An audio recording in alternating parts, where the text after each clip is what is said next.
श्री रामकृष्ण देव के उपदेश वचनामृत पृष्ठ क्रमांक 512 परिच्छेद 82 सुरेंद्र के घर में महोत्सव। श्रीयुत सुरेंद्र के बगीचे में। आज श्री रामकृष्ण सुरेंद्र के बगीचे में आए हैं। रविवार ज्येष्ठ कृष्ण 15 जून 1884। श्री रामकृष्ण आज सुबह 9 बजे से भक्तों के साथ आनंद मना रहे हैं। सुरेंद्र का बगीचा कलकत्ते के पास काकुड़गाछी गांव में है। उसके पास ही राम का बगीचा भी है, जिसमें करीब 6 महीने पहले श्री रामकृष्ण पधारे थे। आज सुरेंद्र के बगीचे में महोत्सव है। सुबह से ही संकीर्तन होने लगा है। कीर्तनीय कृष्ण और गोपियों के संबंध में कीर्तन गा रहे हैं। गोपियों का प्रेम, कृष्ण के विरह से राधिका की अवस्था, यही सब गाया जा रहा है। श्री रामकृष्ण को क्षण क्षण में भावावेश हो रहा है। भक्तगण उद्यान गृह के भीतर चारों ओर कतार बांधे खड़े हैं। उद्यान गृह में जो कमरा सबसे बड़ा है, उसी में कीर्तन हो रहा है। जमीन पर सफेद चादर बिछी हुई है। जगह जगह पर तकिए भी लगे हैं। इस कमरे के पूर्व और पश्चिम ओर एक एक कमरा और उत्तर और दक्षिण ओर बरामदे हैं। उद्यान गृह के सामने अर्थात दक्षिण की ओर एक तालाब है। पक्का घाट भी बंधा हुआ है। गृह और तालाब के बीच से पूर्व पश्चिम की ओर रास्ता है। रास्ते के दोनों तरफ फूल और क्रोटन आदि के पेड़ लगे हैं। उद्यान गृह के पूर्व तरफ से उत्तर के फाटक तक एक और रास्ता गया है। उसके भी दोनों ओर अनेक प्रकार की फूल पत्तियों के पेड़ लगे हैं। फाटक के पास और रास्ते के पूर्व ओर एक और तालाब है। उसमें भी पक्का घाट है। यहाँ गांव के साधारण आदमी नहाया करते हैं और पीने के लिए पानी भी इसी से ले जाते हैं। उद्यान गृह के पश्चिम की ओर भी रास्ता है। उसके दक्षिण पश्चिम में रंधनागार है। आज यहाँ खूब धूम है। यहाँ श्री रामकृष्ण और भक्तों की सेवा होगी। सुरेश और राम प्रत्येक समय सब तरह की देखभाल कर रहे हैं। उद्यान गृह के बरामदे में भी भक्तों का समावेश हुआ है। कोई कोई अकेले, कोई मित्रों के साथ उपर्युक्त तालाब के किनारे टहल रहे हैं। कोई कोई बंधे घाट पर जाकर थोड़ी देर के लिए विश्राम कर रहे हैं। संकीर्तन हो रहा है। संकीर्तन वाले कमरे में बहुत से भक्त एकत्र हुए हैं। भवनाथ, निरंजन, राखाल, सुरेंद्र, राम, मास्टर, महिमाचरण और मणिमल्लिक आदि कितने ही भक्त आए हैं। बहुत से ब्राह्म भक्त भी उपस्थित हैं। कृष्ण लीला गाई जा रही है। कीर्तनिया पहले गौर चंद्रिका गा रहा है। गौरांग ने संन्यास धारण किया है। वे कृष्ण के प्रेम में पागल हो गए हैं। उन्हें न देखकर नवद्वीप की भक्त मंडली विलाप कर रही है। यही गीत कीर्तनिया गा रहे हैं। श्री रामकृष्ण को भावावेश है। एकाएक खड़े होकर बड़े ही करुणापूर्ण स्वरों में एक पद गाने लगे। सखी, तू मेरे प्राण वल्लभ को मेरे पास ले आ, या मुझे ही वहीं छोड़ आ। श्री रामकृष्ण को राधिका का भाव हो गया है। ये बातें कहते ही उनकी जबान रुक गई, देह निस्पंद हो गई और आंखें अर्धनिमीलित रह गई। उनका बाह्य ज्ञान बिल्कुल जाता रहा। वे समाधि मग्न हो गए। बड़ी देर बाद श्री रामकृष्ण अपनी साधारण दशा में आए। फिर वही करुण स्वर कहते हैं, सखी, उसके पास ले जाकर तू मुझे खरीद ले, मैं तेरी दासी हो जाऊंगी। कृष्ण का प्रेम मुझे तू ही ने तो सिखाया था, प्राणवल्लभ। कीर्तनियों का गाना होने लगा। श्रीमती कह रही हैं, सखी, मैं यमुना में पानी भरने न जाऊंगी। कदम्ब के नीचे प्रिय सखा को मैंने देखा था। उसे देखते ही मैं विह्वल हो जाती हूँ। श्री राम कृष्ण को फिर आवेश हो रहा है। दीर्घ श्वास छोड़कर कातर भाव से कह रहे हैं, आहा आहा। कीर्तन हो रहा है। श्री राधा की उक्ति, कीर्तन का भाव। संग सुख की लालसा से मैं उनके शीतल अंग का निरीक्षण किया करती हूँ। माना कि वहां तुम लोगों का है, परंतु मुझे उसके दर्शन भी तो एक बार करा दो। वह भूषणों का आभूषण जब चला गया, तब ये भूषण किस काम के रहे। मेरे सुदिन चले गए हैं, ये दुर्दिन आए हैं। दुर्दशा के दिनों के आते कुछ देर भी न लगी। सखी, मैं डूब मरूंगी। भला कह तो सही, कन्हैया जैसे गुनाहगार को मैं किसे दे जाऊं। परंतु देख, राधा की देह को जला न देना, पानी में भी उसे प्रवाहित न करना। वह कृष्ण के विलास की देह है। उसे तमाल की ही डाल पर रखना, क्योंकि कृष्ण भी काले हैं और तमाल की डाल भी काली है। श्री राधा मूर्छित हो गई। ज्ञान जाता रहा। जीवन की संगिनी ने आंखें भी मूंद ली। कोई सखी उनकी देह में चंदन लगाती है और कोई दुख के आंसू बहा रही है। कोई उसके मुंह पर जल सिंचन भी करती है। उन्हें मूर्छित देख सखियां कृष्ण का नाम ले रही हैं। कृष्ण का नाम सुन उन्हें चेतना हो आई। तमाल देखकर वे सोचती है कि कहीं कृष्ण तो सामने आकर नहीं खड़े हो गए। सखियों ने सलाह करके मथुरा में कृष्ण के पास एक दूती को भेजा। समवयस्क किसी मथुरा निवासिनी से उसका परिचय हो गया। गोपियों की दूती ने कहा, मुझे बुलाना न होगा, वह आप ही आ जाएंगे। जहां पर कृष्ण है, वही मथुरा निवासिनी के साथ वहां दूती जा रही है। वह रास्ते में विकल हो रोकर कृष्ण को पुकार रही है, हे गोपियों के जीवन आधार, तुम कहाँ हो? प्राण वल्लभ, राधा वल्लभ, लज्जा निवारण हरि, एक बार तो दर्शन दे दो। मैंने बड़ा गर्व करके इन लोगों से कहा है कि तुम आप ही मिलोगे। गाना। मधुपुर की नागरी हंसकर कहती है, ऐ गोकुल के गोप कुमारी, 7वें द्वार के उस पार राजा रहते हैं। क्या तू वहां तक जाएगी? और तू जाएगी भी कैसे? तेरी हिम्मत देखकर तो मुझे लाज आती है।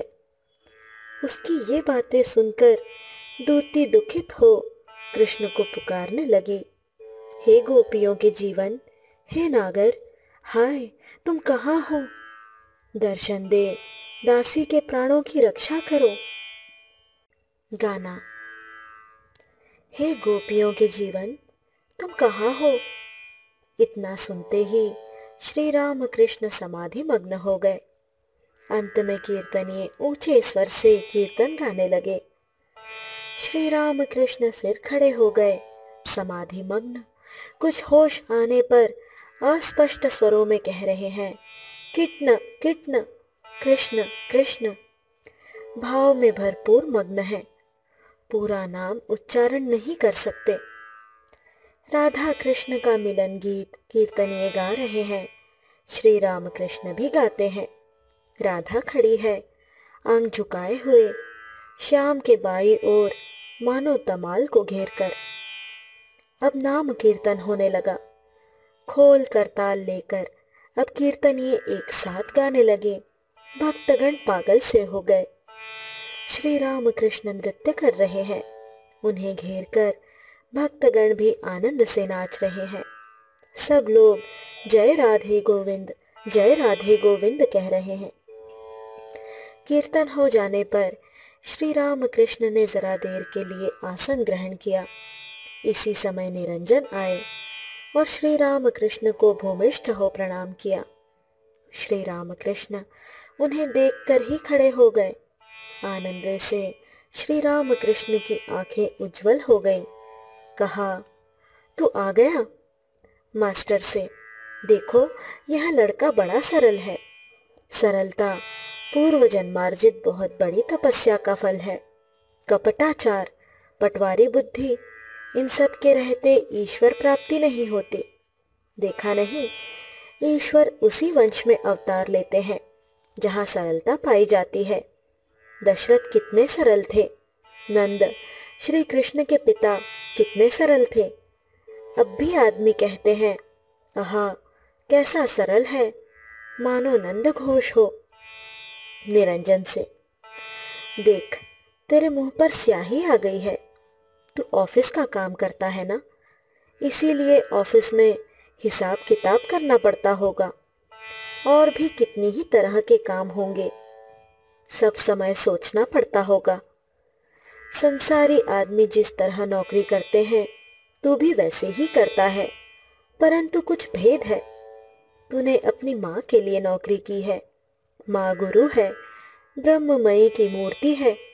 अगर बीवी और बच्चों के लिए तो नौकरी करता तो मैं कहता तुझे धिक्कार है, 100 बार धिक्कार है। मणिमल्लिक से, देखो यह लड़का बड़ा सरल है, परंतु आजकल कुछ झूठ बोलने लगा है, यही इतना दोष है। उस दिन कह गया आऊंगा, परंतु फिर नहीं आया। निरंजन से, इसी पर राखाल कहता था, एड़े दाह में आकर तूने क्यों नहीं भेंट की? निरंजन, मैं एड़े दाह में बस 2 दिन के लिए आया था। श्री रामकृष्ण निरंजन से, ये हेडमास्टर हैं, तुझसे मिलने गए थे, मैंने भेजा था। मास्टर से, क्या उस दिन बाबूराम को मेरे पास तुमने भेजा था? श्री रामकृष्ण पश्चिम वाले कमरे में 2-4 भक्तों के साथ बातचीत कर रहे हैं। उसी कमरे में कुछ टेबल और कुर्सियां इकट्ठी की हुई रखी थी। श्री रामकृष्ण टेबल के सहारे खड़े हैं। श्री रामकृष्ण मास्टर से, आहा गोपियों का कैसा अनुराग है।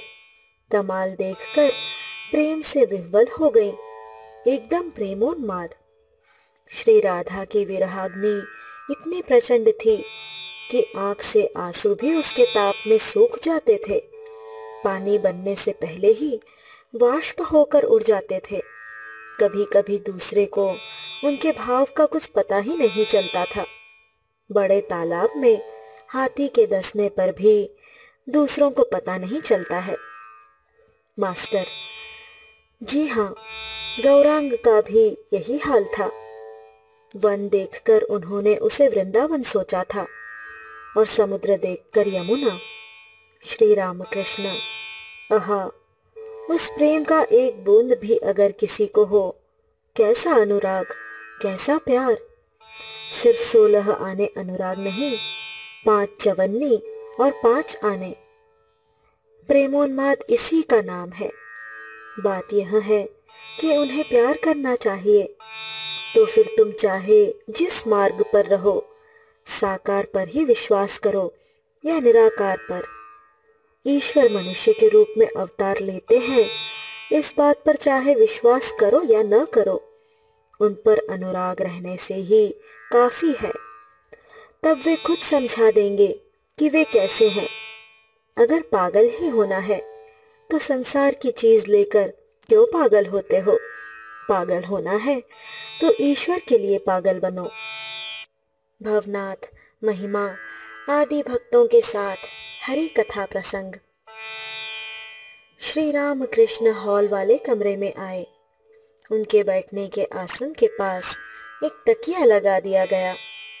श्री रामकृष्ण ने बैठते समय ओम तत्सत इस मंत्र का उच्चारण करके तकिए को स्पर्श किया। विषयी लोग इस बगीचे में आया जाया करते हैं और ये सब तकिए वे अपने काम में लाते हैं। इसीलिए शायद श्री रामकृष्ण ने उस मंत्र का उच्चारण कर तकिए को शुद्ध कर लिया। भवनाथ, मास्टर आदि उनके पास बैठे हैं। समय बहुत हो गया है। परंतु भोजन आदि का बंदोबस्त अभी तक नहीं हुआ। श्री रामकृष्ण बालक स्वभाव हैं। कहा, क्यों जी, अभी तक कुछ देता क्यों नहीं?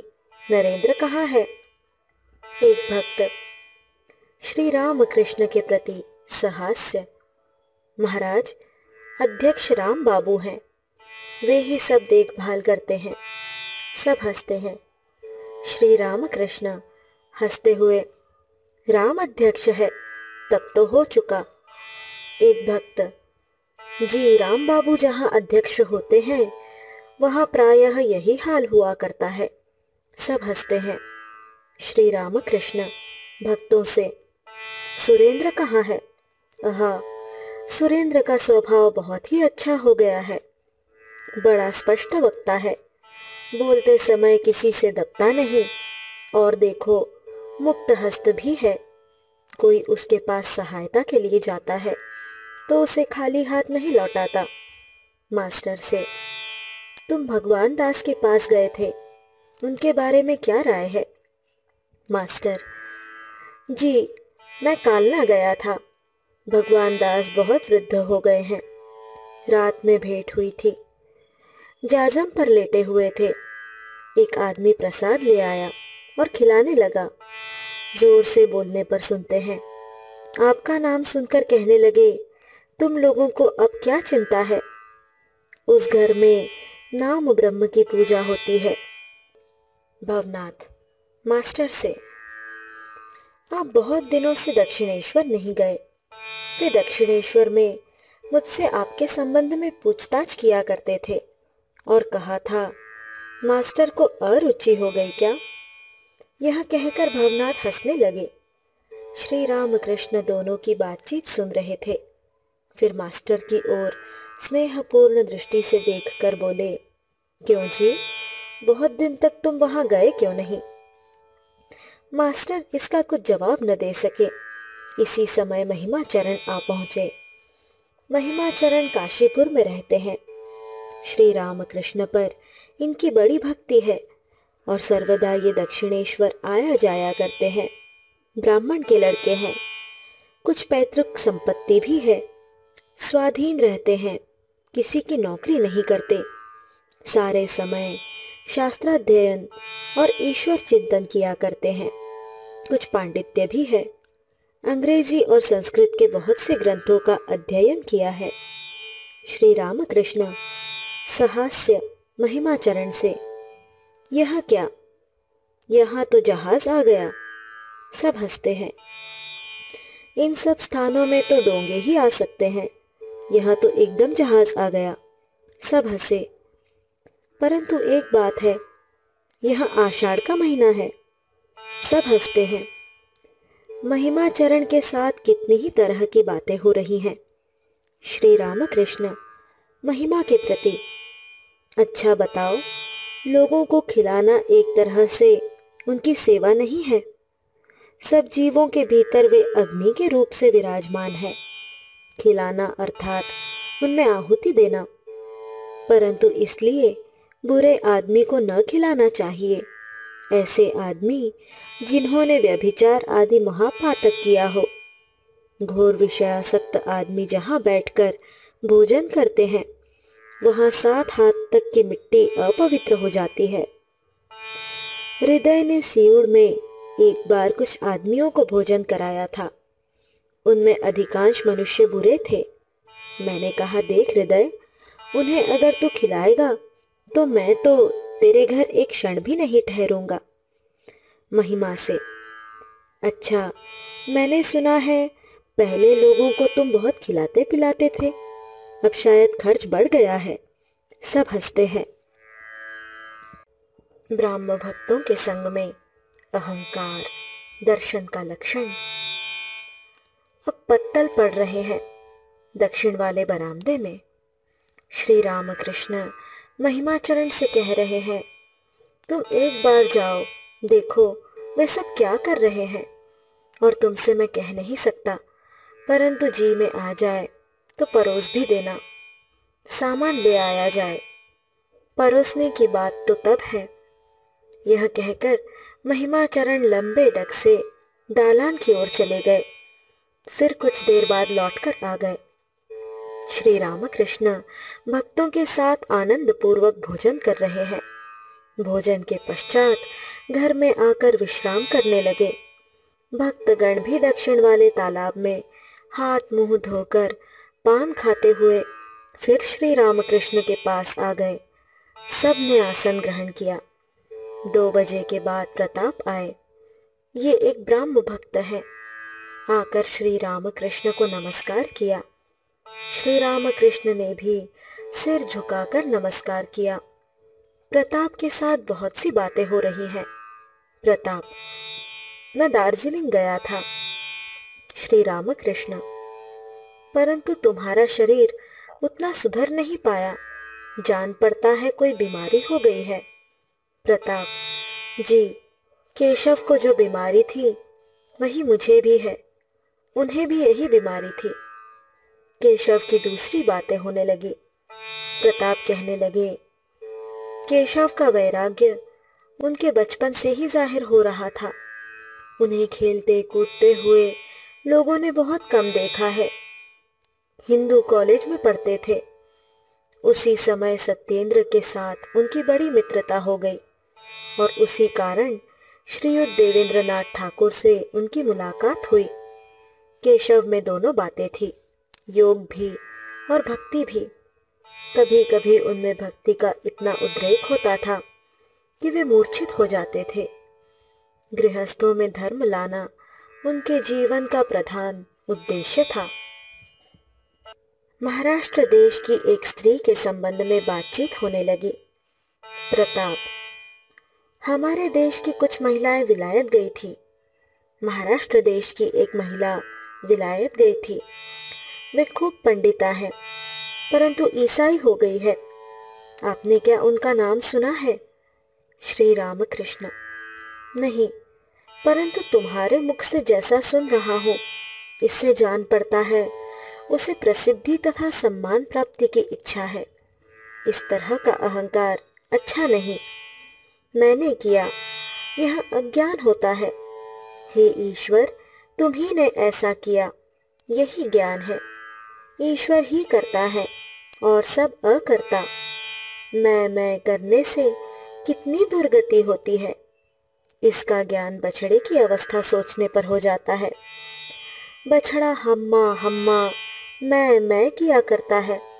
उसकी दुर्गति देखो। बड़ा होने पर उसे सुबह से शाम तक हल जोतना पड़ता है, चाहे धूप हो चाहे वृष्टि। कभी कसाई के हाथ गया कि उसने उसकी बिल्कुल ही सफाई कर दी। मांस लोगों के पेट में चला गया और चमड़े के जूते बने। आदमी उन पर पैर रखकर चलता है। इतने पर भी दुर्गति की इति नहीं होती। चमड़े से जंगी ढोल मढ़े गए और लकड़ी से लगातार वहां पीटा जाने लगा। अंत में आतड़ियों को लेकर ताद बनाई गई। जब धुनिये के धनुए में वहां लगा दी जाती है, वह रुई धुनता है। तब वहां तू ऊ कहने लगता है। तब हम्मा हम्मा नहीं कहता। जब तू ऊ कहता है, तब कहीं निस्तार पाता है। तब मुक्ति होती है। कर्म क्षेत्र में फिर नहीं आना पड़ता। जीव भी जब कहता है, हे ईश्वर, मैं करता नहीं हूँ, करता तुम हो, मैं यंत्र मात्र हूँ, यंत्री तुम हो, तब जीव संसार की यंत्रणाओं से मुक्ति पाता है। तभी उसकी मुक्ति होती है। फिर इस कर्म क्षेत्र में उसे नहीं आना पड़ता। एक भक्त: जीव का अहंकार कैसे दूर हो? श्री रामकृष्ण: ईश्वर के दर्शन के बिना अहंकार दूर नहीं होता। यदि किसी का अहंकार मिट गया हो तो उसे अवश्य ही ईश्वर के दर्शन हुए होंगे।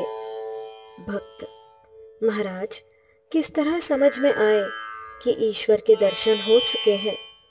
श्री रामकृष्ण: ईश्वर दर्शन के कुछ लक्षण हैं।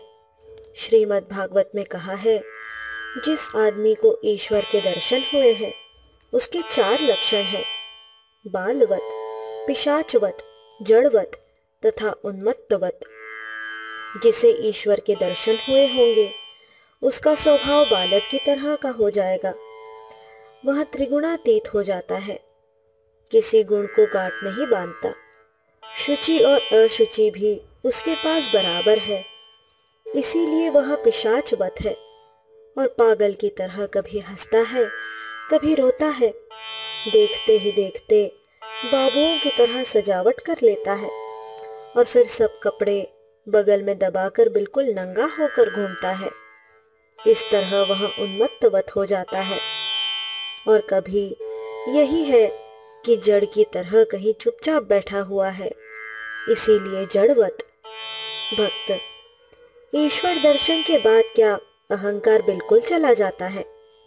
श्री रामकृष्ण, कभी कभी वे अहंकार बिल्कुल पोंछ डालते हैं, जैसे समाधि की अवस्था में। कभी अहंकार कुछ रख भी देते हैं, परंतु उस अहंकार में दोष नहीं। जैसे बालक का अहंकार, 5 वर्ष का बच्चा मैं करता है, परंतु किसी का अनिष्ट करना वह नहीं जानता। पारस पत्थर के छू जाने पर लोहा भी सोना हो जाता है, लोहे की तलवार सोने की तलवार हो जाती है, परंतु तलवार का आकार मात्र रह जाता है, वह किसी का अनिष्ट नहीं कर सकती। जीवन का उद्देश्य कर्म अथवा ईश्वर लाभ। श्री रामकृष्ण प्रताप से, तुम विलायत गए थे, वहां क्या क्या देखा? प्रताप, आप जिसे कांचन कहते हैं, विलायत के आदमी उसी की पूजा करते हैं, परंतु कोई कोई अच्छे अनासक्त मनुष्य भी हैं। यो तो आदि से अंत तक सब रजोगुण की ही महिमा है। अमेरिका में भी मैंने यही देखा। श्री रामकृष्ण प्रताप से, विषय कार्यों में केवल विलायत वालों को ही आसक्ति नहीं है, सभी जगह यही हाल है। परंतु बात यह है कि कर्म कांड को आदि कांड कहा गया है। सतोगुण, भक्ति, विवेक, वैराग्य, दया आदि सब के बिना ईश्वर नहीं मिल सकते। रजोगुण में कर्म का आडंबर होता है, इसीलिए रजोगुण से तमोगुण आ जाता है। ज्यादा कर्म में फंसने पर ही ईश्वर को मनुष्य भूल जाता है। तब कामिनी कांचन में भी आसक्ति बढ़ जाती है, परंतु कर्मों का बिल्कुल त्याग कोई नहीं कर सकता। तुम्हारी प्रकृति खुद तुमसे कर्म करा लेगी, तुम अपनी मर्जी से करो या न करो। इसीलिए कहा है, अनासक्त होकर कर्म करो, अर्थात कर्म फल की आकांक्षा न करो। जैसे पूजा, जप, तप यह सब कर रहे हो, परंतु सम्मान या पुण्य के लिए नहीं। इस तरह अनासक्त होकर कर्म करने का ही नाम कर्म योग है। यह बड़ा कठिन है। एक तो कली काल है, सहज ही आसक्ति आ जाती है। सोच रहा हूँ, अनासक्त होकर काम कर रहा हूँ, परंतु न जाने किधर से आसक्ति आ जाती है, समझ में नहीं आता। कभी पूजा और महोत्सव किया या बहुत से कंगालों को खिलाया, सोचा अनासक्त होकर मैं यह सब कर रहा हूँ, परंतु फिर भी न जाने किधर से लोक सम्मान की इच्छा आ जाती है, पता नहीं। बिल्कुल अनासक्त होना उसके लिए संभव है जिसे ईश्वर के दर्शन हो चुके हैं। एक भक्त, जिन्होंने ईश्वर को प्राप्त नहीं किया, उनके लिए क्या उपाय है? क्या वे विषय कर्म छोड़ दें? श्री रामकृष्ण, कलिकाल के लिए भक्ति योग है, नारदीय भक्ति, ईश्वर का नाम गुणगान और व्याकुल होकर प्रार्थना करना। हे ईश्वर, मुझे ज्ञान दो, भक्ति दो, मुझे दर्शन दो। कर्म योग बड़ा कठिन है, इसीलिए प्रार्थना करनी चाहिए, हे ईश्वर मेरे कर्म घटा दो और जितने कर्म तुमने रखे हैं उन्हें तुम्हारी कृपा से अनासक्त होकर कर सकूं और अधिक कर्म लपेटने की मेरी इच्छा न हो। कर्म कोई छोड़ नहीं सकता। मैं सोच रहा हूँ, मैं ध्यान कर रहा हूँ, ये भी कर्म है। भक्ति पा लेने पर विषय कर्म आप ही आप घट जाते हैं, तब वे अच्छे नहीं लगते। मिश्री का शरबत मिल जाए तो फिर सीरा कौन पीता है। एक भक्त, विलायत के आदमी कर्म करो कहा करते हैं, तो क्या कर्म जीवन का उद्देश्य नहीं है। श्री रामकृष्ण, जीवन का उद्देश्य है ईश्वर लाभ। कर्म तो आदि कांड है, वहां जीवन का उद्देश्य नहीं हो सकता। निष्काम कर्म एक उपाय हो सकता है, परंतु वह भी उद्देश्य नहीं है। शंभू कहता था, अब ऐसा आशीर्वाद दीजिए कि जो रुपए हैं उनका सद्व्यय कर सकूं। अस्पताल, दवाखाना, रास्ता घाट, कुआं इनके तैयार करने में लग जाए। मैंने कहा, यह सब काम अनासक्त होकर कर सको तो अच्छा है, परंतु है यह बड़ा कठिन। और चाहे जो करो, कम से कम इतना याद रहे कि तुम्हारे मनुष्य जीवन का उद्देश्य है ईश्वर लाभ, अस्पताल और दवाखाना बनाना नहीं। सोचो कि ईश्वर तुम्हारे सामने आए, आकर तुमसे कहा, कोई वर मांगो, तो क्या तुम उनसे कहोगे, मेरे लिए कुछ अस्पताल और दवाखाने बनवा दो? या यह कहोगे, हे भगवान, तुम्हारे पाद पद्मों में मेरी शुद्धा भक्ति हो, मैं तुम्हें सब समय देख सकूं। अस्पताल, दवाखाना ये सब अनित्य वस्तुएं हैं। एकमात्र ईश्वर वस्तु है और सब अवस्तु। उन्हें प्राप्त कर लेने पर जान पड़ता है करता वे ही हैं, हम लोग अकर्ता हैं। तो फिर क्यों उन्हें छोड़कर इतने काम इकट्ठे कर हम अपनी जान दें।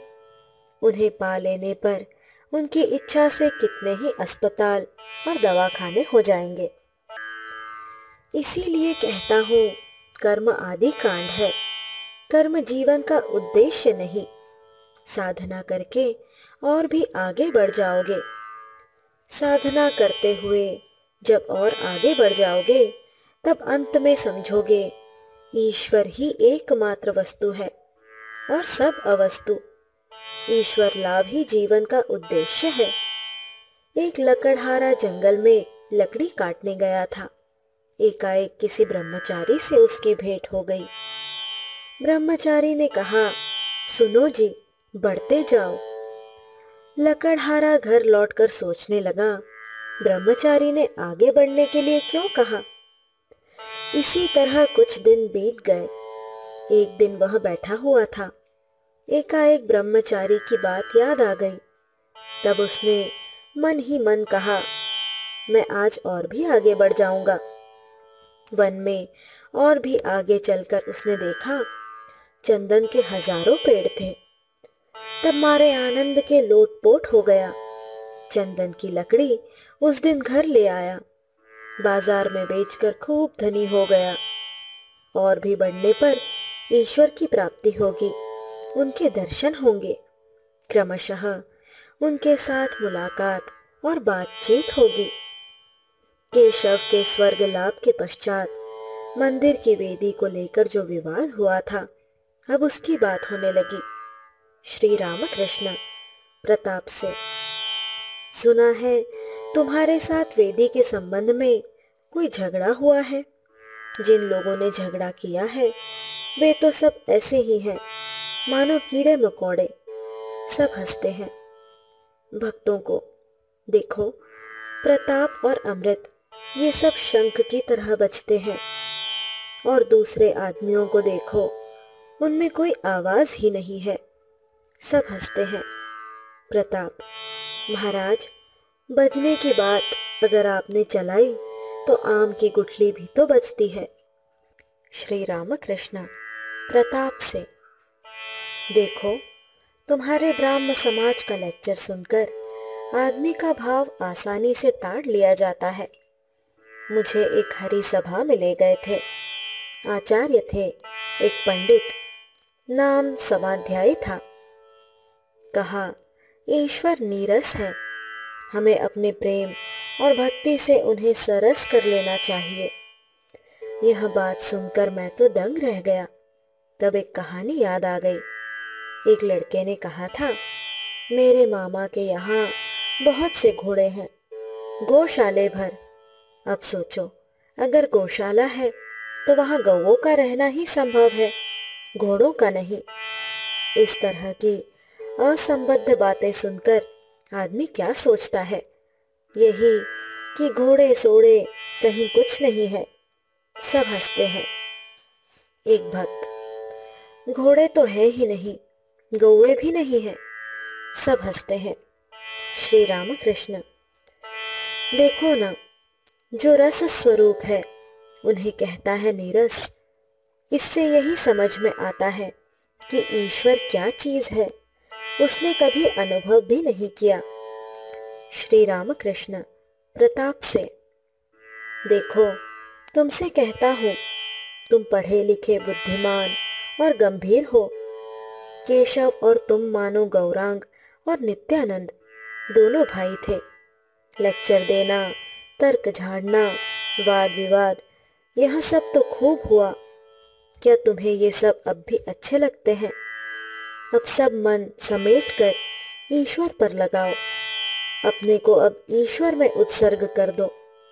प्रताप, जी हाँ, इसमें क्या संदेह है, यही करना चाहिए।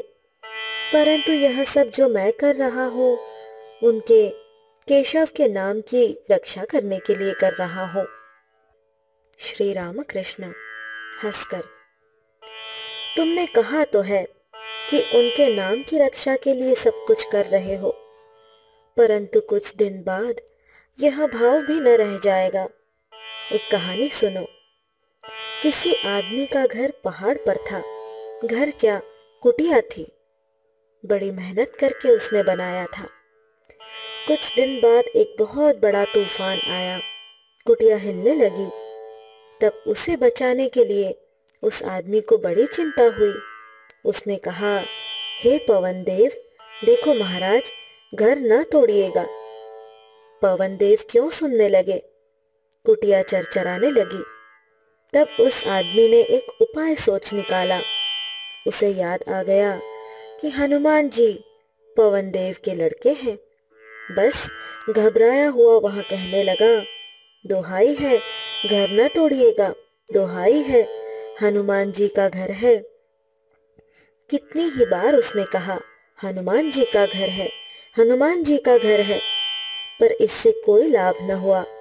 तब कहने लगा, महाराज, लक्ष्मण जी का घर है, लक्ष्मण जी का। इससे भी कुछ हल न हुआ। तब कहा, सुनो, यह श्री रामचंद्र जी का घर है, देखो महाराज, इसे अब न तोड़िए, दोहाई है जयराम जी की। इससे भी कुछ न हुआ। घर चरचराता हुआ टूटने लगा। तब जान बचाने की फिक्र हुई। वह घर से निकल आया। निकलते समय कहा, धत तेरे घर की। प्रताप से, केशव के नाम की रक्षा तुम्हें न करनी होगी। जो कुछ हुआ है समझना उन्हीं की इच्छा से हुआ है, उनकी इच्छा से हुआ और उन्हीं की इच्छा से जा रहा है। तुम क्या कर सकते हो? तुम्हारा इस समय कर्तव्य है कि ईश्वर पर सब मन लगाओ, उनके प्रेम के समुद्र में कूद पड़ो। यह कहकर श्री रामकृष्ण अपने मधुर कंठ से गाने लगे, ऐ मन, रूप के समुद्र में तू डूब जा। तलातल और पाताल तक में जब खोज करेगा, तब वह प्रेम रत्न तेरे हाथ लगेगा। श्री रामकृष्ण प्रताप से। गाना सुना, लेक्चर और झगड़ा, यह सब तो बहुत हो चुका। अब डुबकी लगाओ और इस समुद्र में डूबने से फिर मरने का भय न रह जाएगा। यह तो अमृत का समुद्र है। यह न सोचना कि इससे आदमी का दिमाग बिगड़ जाता है। यह न सोचना कि ज्यादा ईश्वर ईश्वर करने से आदमी पागल हो जाता है। मैंने नरेंद्र से कहा था। प्रताप, महाराज, नरेंद्र कौन? श्री रामकृष्ण, है एक लड़का। मैंने नरेंद्र से कहा था, ईश्वर रस का समुद्र है। क्या तेरी इच्छा इस रस के समुद्र में डुबकी लगाने की नहीं होती? अच्छा सोच, एक नांद में रस है और तू मक्खी हो गया है, तो कहाँ बैठकर रस पिएगा? नरेंद्र ने कहा, मैं नांद के किनारे पर बैठकर रस पीऊंगा। मैंने पूछा, क्यों? किनारे पर क्यों बैठेगा? उसने कहा, ज्यादा बढ़ जाऊंगा तो डूब जाऊंगा और जान से भी हाथ धोना होगा। तब मैंने कहा, बेटा, सच्चिदानंद समुद्र में वह भय नहीं है, वह तो अमृत का समुद्र है। उसमें डुबकी लगाने से मृत्यु का भय नहीं है, आदमी अमर हो जाता है। ईश्वर के लिए पागल होने से आदमी का सिर बिगड़ नहीं जाता। भक्तों से मैं और मेरा, इसे अज्ञान कहते हैं। रासमणि ने काली मंदिर की प्रतिष्ठा की है, यही बात लोग कहते हैं। कोई यह नहीं कहता कि ईश्वर ने किया है। ब्राह्म समाज अमुक आदमी ने तैयार किया, यही लोग कहेंगे। कोई यह न कहेगा कि ईश्वर की इच्छा से यह हुआ है, मैंने किया, यह अज्ञान है। हे ईश्वर, तुम करता हो, मैं अकर्ता, तुम यंत्री हो, मैं यंत्र, यह ज्ञान है। हे ईश्वर, मेरा कुछ भी नहीं है, न यह मंदिर मेरा है, न यह काली बाड़ी, न यह समाज, ये सब तुम्हारी चीजें हैं। यह स्त्री, पुत्र, परिवार कुछ भी मेरा नहीं, सब तुम्हारी चीजें हैं। इसी का नाम ज्ञान है। मेरी वस्तु कहकर उन सब चीजों को प्यार करना ही माया है। सबको प्यार करने का नाम दया है। मैं केवल ब्राह्म समाज के आदमियों को प्यार करता हूँ या अपने परिवार के मनुष्यों को, यह माया है। केवल देश के आदमियों को प्यार करता हूँ, यह माया है। सब देशों के मनुष्यों को प्यार करना, सब धर्मों के लोगों को प्यार करना, यह दया से होता है, भक्ति से होता है। माया से आदमी बंध जाता है, ईश्वर से विमुख हो जाता है। दया से ईश्वर की प्राप्ति होती है। शुकदेव, नारद, इनमें दया थी। ब्राह्म समाज और कामिनी कांचन। प्रताप, महाराज, जो लोग आपके पास आते हैं, क्या क्रमशः उनकी उन्नति हो रही है? श्री रामकृष्ण, मैं कहता हूँ, संसार करने में दोष क्या है, परंतु संसार में दासी की तरह रहो।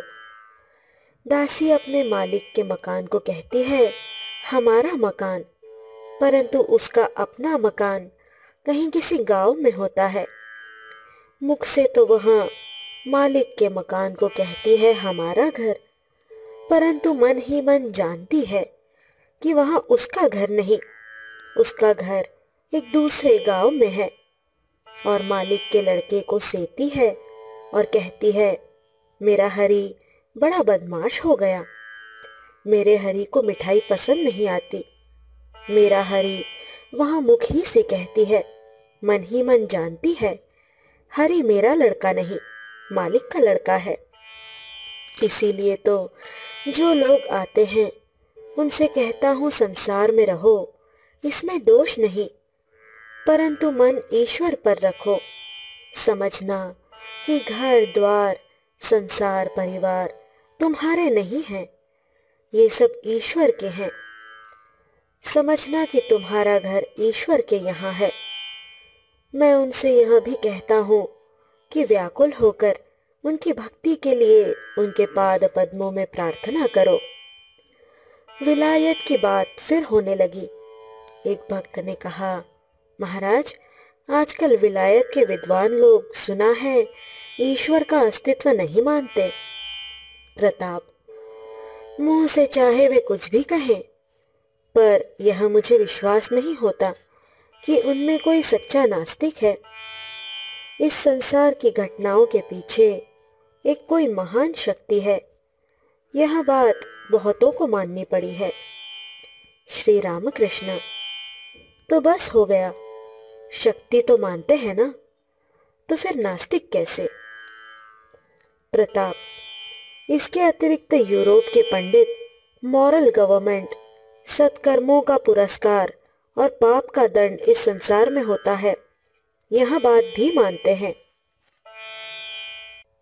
बड़ी देर तक बातचीत होने के बाद प्रताप चलने के लिए उठे।